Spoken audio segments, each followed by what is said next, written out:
Oke, selamat pagi, salam sejahtera bagi kita semua. Diharapkan kalian semua sehat selalu ya. Dan apapun yang terjadi dalam kehidupan kita, mari kita tetap ucap syukur karena Tuhan itu baik dalam setiap kehidupan kita. Dan kita akan lanjutkan materi kita, materi ekonomi kita. Dan hari ini, pada pertemuan hari ini, kita akan belajar tentang distribusi sebagai kegiatan ekonomi. Jadi, distribusi sebagai kegiatan ekonomi. Minggu yang lalu, pertemuan yang lalu, kita telah belajar tentang produksi. Jadi hari ini kita akan lanjut materi kita dalam peran pelaku ekonomi dalam kegiatan ekonomi. Kita mulai di pengertian distribusi. Ya, coba kalian bisa paham ya ketika lihat gambar ini gambar ada kaitan dengan distribusi atau penyaluran barang ya. Jadi kalau distribusi itu adalah kegiatan yang dilakukan oleh orang atau lembaga untuk menyampaikan barang atau jasa dari produsen ke tangan konsumen yang membutuhkan ini. Kita lihat di sini kan ada menyampaikan atau lembaga yang menyalurkan barang. Baik dia menggunakan jalur darat, jalur udara, dan laut. Ini ada tiga ya, jadi darat, laut, dan udara. Yang barang-barang ini dikirim ke konsumen yang membutuhkan. Nah, orang atau lembaga yang melakukan kegiatan distribusi itu biasanya disebut dengan distributor. Jadi orang yang melakukan kegiatan distribusi itu disebut dengan distributor. Nah, kita mulai di kegiatan distribusi. Yang pertama adalah kegiatan pembelian. Jadi kegiatan pembelian berupa kegiatan membeli barang dari produsen. Jadi kegiatan pertama adalah lembaga atau apa yang disebut membeli barang dari produsen. Siapakah itu produsen? Ya, produsen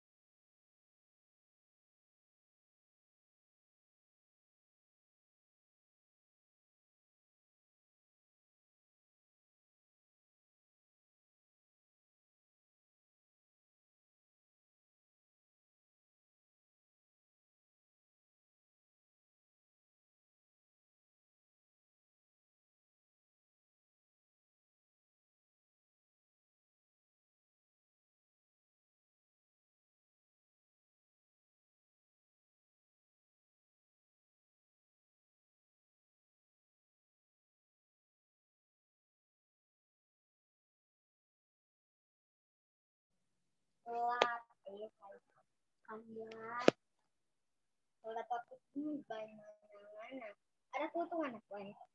Ada kutu. Enggak.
Ya.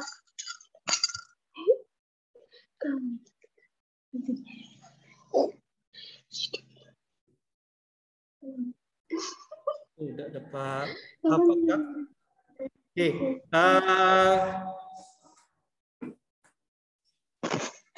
Kalau yang di apa? Ya, you got it. Mute tadi. Oke. Afliria tadi boleh kedengaran yang suaranya?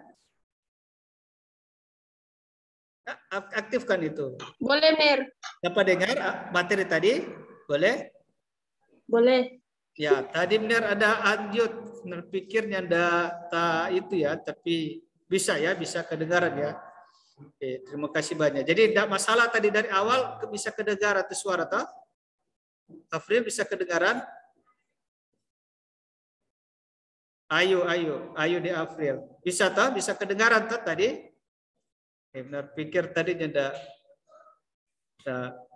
Oke, jadi maklar dia yang menjadi perantara antara penjual dan pembeli. Dia perantara. Misalkan ada yang sama dalam contoh waktu yang lalu ada apa ya, pemotor dan jual tuh kok ada perantara maklar biasa bajal akan tuh motor. Itu contoh praktis. Jadi ketika oke dengan pembeli ketemu dengan penjual, oke berapa harga langsung bayar. Itu contoh maklar.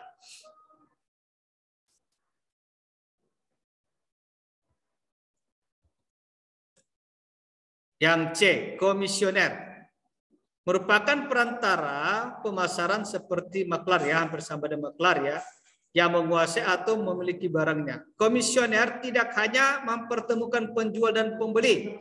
Jadi dia bukan hanya mempertemukan penjual dan pembeli, namun juga bisa membeli atau menjual barang atas namanya sendiri. Jadi kalau maklar dia hanya mempertemukan pembeli dan penjual. Kalau komisioner dia memang perantara, tetapi dia juga bisa membeli barang itu dan dia bisa jual barang tersebut atas nama dirinya sendiri. Itu namanya komisioner. Nah, komisioner juga mendapat imbalan berupa komisi tip.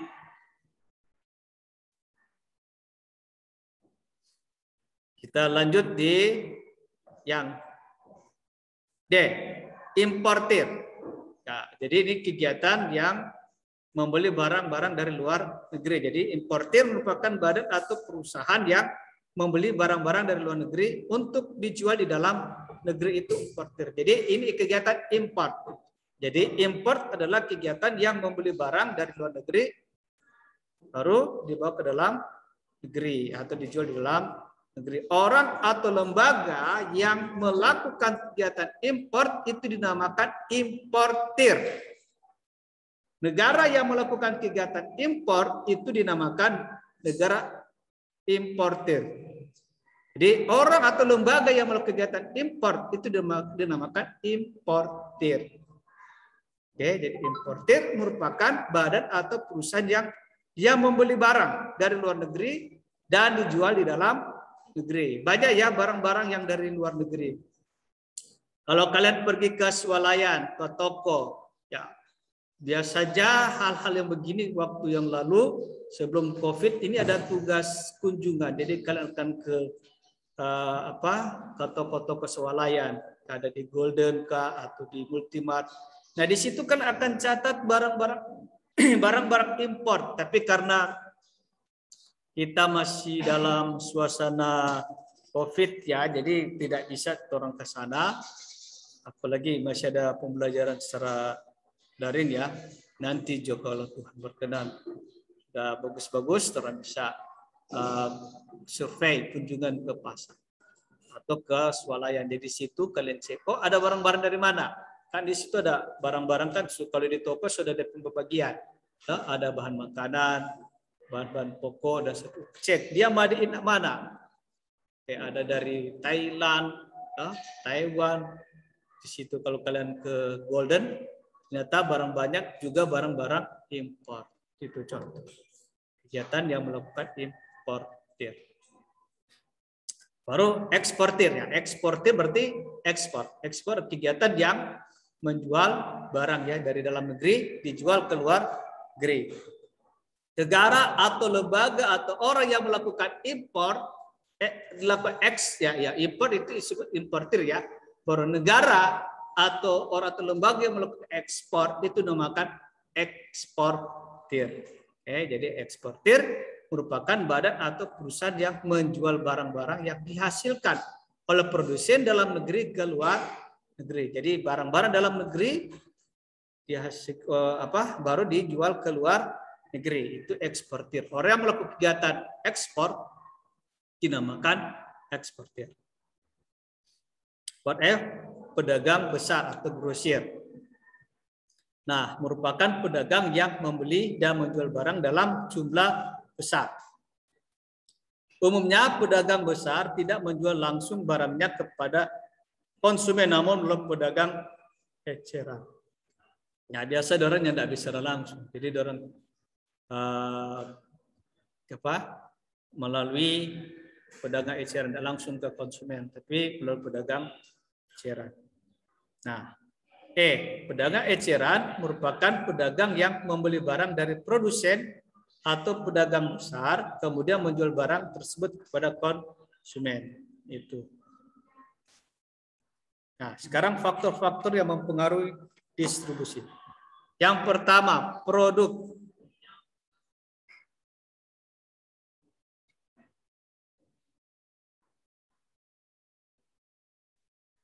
Oh ya. Data itu betul.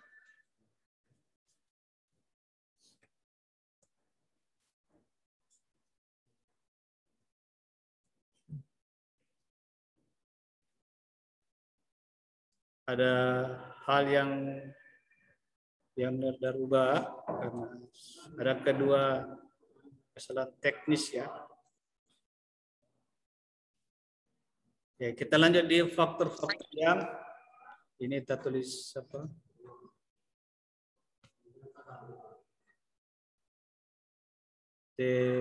Faktor ini faktor ya, bukan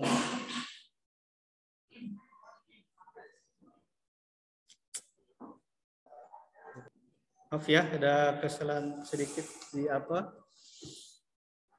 Oke, kita lanjut di faktor-faktor yang mempengaruhi distribusi. Ya, pertama produk. Nah, produk berkaitan dengan objek fisik yang dihasilkan perusahaan. Jadi faktor-faktor yang mempengaruhi distribusi, pertama produk. Nah, faktor-faktor apa yang mempengaruhi di sini? Yang pertama nilai barang, besar dan berat barang. Jadi coba kalian lihat, kalau siapa yang beli online, ada di situ kan DP berat yang tercantum tuh, atau di kemasan di produk itu ada tercantum DP berat. Apakah mudah rusak barang tersebut dan bagaimana keluasan lini dari produk. Jadi harus diperhatikan dalam yang mempengaruhi distribusi itu adalah yang pertama itu barangnya bagaimana, mudah rusak atau tahan lama. Jadi kalau mudah rusak, harus bagaimana di dalam distribusi barang itu harus diperhatikan. Yang kedua, pasar. Nah, saluran distribusi dipengaruhi pola pembelian konsumen. Ya pasti ya. Jadi pola ya pembelian konsumen. Beberapa faktor yang perlu diperhatikan adalah yang pertama jumlah pembeli. Baru letak geografisnya bagaimana. Jumlah pesanan dan kebiasaan dalam pembelian. Ya, jumlah pesanan dan seterusnya. Yang keempat, produsen. Beberapa faktor yang perlu diperhatikan dari segi produsen, pertama DP pendanaan. Baru pengalaman dan kemampuan dalam distribusinya bagaimana. Baru pengawasan saluran dan pelayanan yang diberikan. Yang keempat, perantara. Ya, faktor-faktor yang perlu dipertimbangkan harus diperhatikan di faktor ini, yaitu pelayanan perantara, keuangan perantara, sikap perantara terhadap kebijakan produsen, baru volume penjualan dan ongkos penyaluran barang. Nah, kita lanjut di mata rantai distribusi. Mata rantai distribusi adalah cara yang ditempuh atau digunakan untuk menyalurkan barang-barang dari tangan produsen kepada konsumen. Nah, mata rantai ada beberapa. Yang pertama sangat panjang, baru panjang, baru agak panjang, pendek, sangat pendek atau langsung. Nah, kita lihat di sini mata rantai saluran distribusi. Oke, kita mulai dari sini ya, coba kita perhatikan ya. Ini agak yang pertama itu mata rantai saluran distribusi adalah sangat panjang. Maksudnya di sini dari produsen baru ada agen tunggal, baru turun ke agen, subagen, grosir, pengecer, dan terakhir di konsumen akhir, di konsumen. Jadi kalau kita melihat ada berapa tahap ini? Agak panjang ya. Baru yang kedua, mata rantai kedua adalah panjang. Jadi produsen, agen, subagen, grosir, pengecer, konsumen. Jadi yang mata rantai yang kedua ini, yang agen tunggal tidak ada, langsung ke agen. Baru mata rantai yang ketiga adalah ya agak panjang, yaitu produsen langsung ke agen, baru ke pengecer, konsumen akhir. Berarti ada berapa yang tidak ada lagi, jadi subagen, grosir itu sudah dihilangkan. Nah, mata rantai yang ketiga adalah pendek. Jadi dari produsen langsung ke pengecer, dan dari pengecer langsung ke konsumen akhir. Yang terakhir adalah sangat pendek, langsung jadi dari produsen langsung distribusi ke konsumen akhir. Oke, demikianlah materi kita pada hari ini sudah selesai. Dan mohon maaf ya tadi ada kesalahan dalam pencatatan.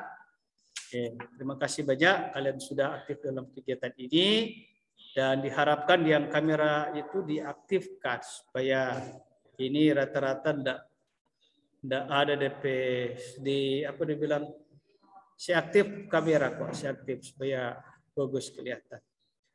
Ini sudah bagus, sudah banyak hadir, cuman DP kamera ini ndak ada ini. Mana DP wajah, DP orangnya ndak kelihatan.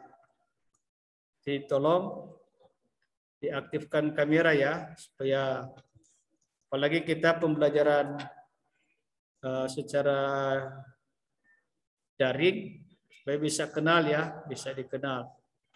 Oke, terima kasih banyak untuk semuanya. Tuhan berkati kita semua dan selamat pagi.